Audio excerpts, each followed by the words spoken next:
Maybe I do need to stop going to see kids' movies. Toy Story 4 is the fourth installment of the Toy Story franchise, and it's a pretty good one. Directed by Josh Cooley. Although he gets the directing credit, this was a real joint effort. You got about 5 writers on this thing. The original writer for Toy Story 1 and 2, and you can tell that he still cares. It's a bunch of caring the script. It's a bunch of caring the story. The story, of course, is packed with stars, namely Tom Hanks and Tim Allen. But Tom Hanks, he steals the show in this one. It's his story 100%, and he delivers. I wish they had more Buzz Lightyear in the story, but it wasn't his story at all. He was really just a supporting character. Gave you some funny gaffes. A lot like Key and Peele playing Ducky and Bunny. They had nothing to do with this story. They helped maybe with a beat or two, but they were just there to give you some comedic punch, but they weren't affecting the story, and it was for the better. Sometimes the story would need it when it slowed down because this story is very deep. This is a story about anxiety and its coping mechanisms, and it's something that a lot of people could really relate to from their own childhood and from the childhood of their children. I really liked how this thing was paced. It was edited beautifully. All of the foreshadowing that was put in there made sense by the time you got to the end.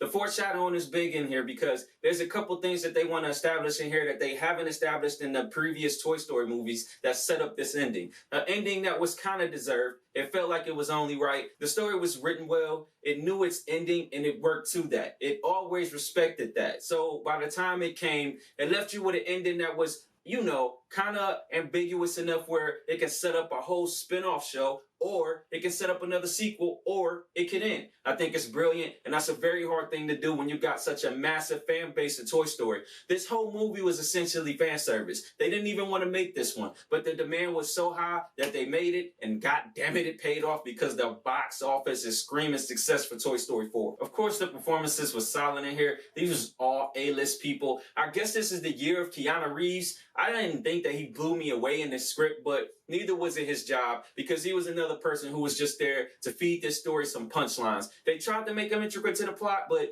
at the end of the day, he could have been out of this movie and it would have had the same effect, the same potency, but it was fun hearing Keanu Reeves have fun. Kudos to Disney and Pixar. We brutally needed this, and honestly, I just gotta say thank you. And don't be fooled thinking this is a kid's movie. This is not a kid's movie. It's a family movie.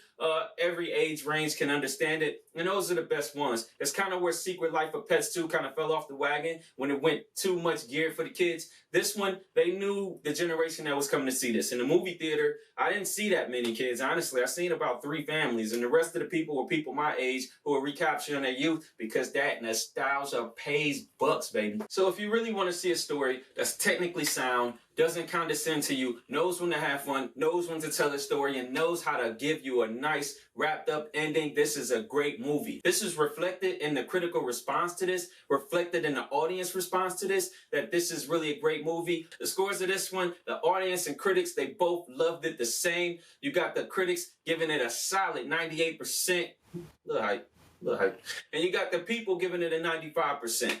Gotta side with the people on this one, but either or works. This could be an all-time favorite movie. It could not be. Now, I'm not saying that it's better than Toy Story 1 or 3, but this is definitely a solid movie, one of the best of the year. And if it's nothing to do and you want to take your kids to see the movie, that's fine. If they fall asleep and you still want to go to the movies, go see it without them. You'll still have a good time. Disney and Pixar delivered again. They got more big projects coming up, and they probably will continue to deliver. Can't wait to see what's next up from Disney and Pixar. This is a Better Late Review. I'll see you on the next one.